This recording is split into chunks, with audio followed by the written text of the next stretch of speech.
Oh.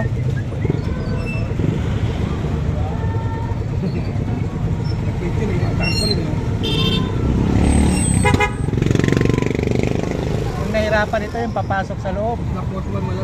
Oo. Oh, yan na. Yan lang nakabara, oh. Kasi juntis ko dyan. Nga. Kasi. Ano yung pangalan? Mary Jane Biloso. Mary Jane Biloso.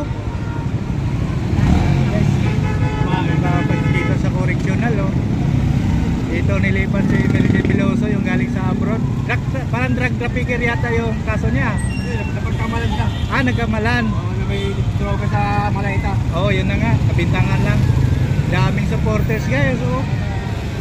Sundalo, pulis, sa traffic, mga suporta nandito sa Women's Correctional sa Mandaluyong.